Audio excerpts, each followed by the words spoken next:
মজাদার এক ডিমের রেসিপি রান্না করব আজকে।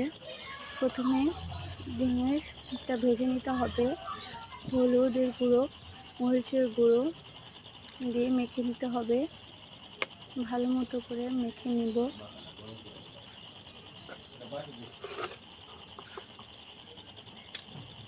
লবণও দিয়ে দিতে হবে সামান্য। এবার মেখে নিব।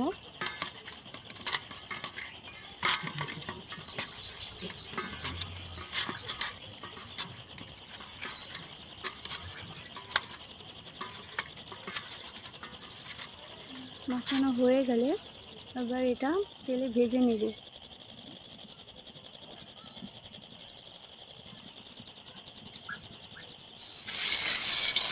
ভালো মতো ভেজে নিতে হবে।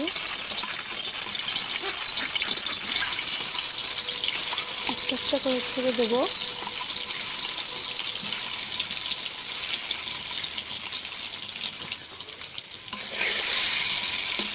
নাড়া দিয়ে দিলাম।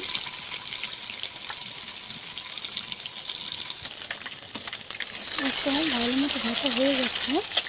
এবার আমি এটা নামিয়ে নেব।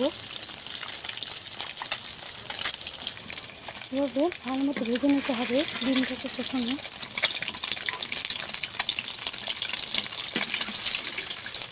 এবার উঠিয়ে নিতে হবে।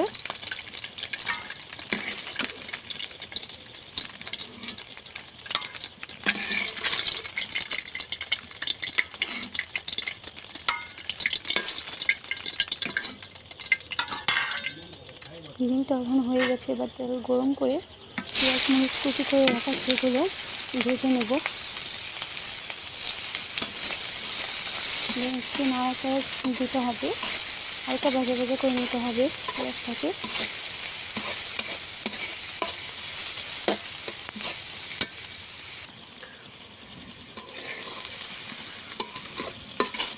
এভাবে কিছুক্ষণ নাড়াচাড়া দিয়ে নিতে হবে।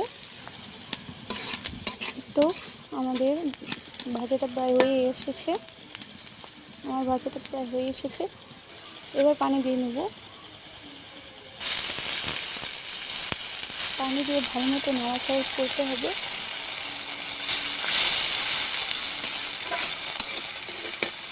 নাড়া হয়ে গেলে দিয়ে দেব আদা রসুন বাটা। সামান্য পরিমাণ মতো আদা রসুন বাটা দিতে হবে।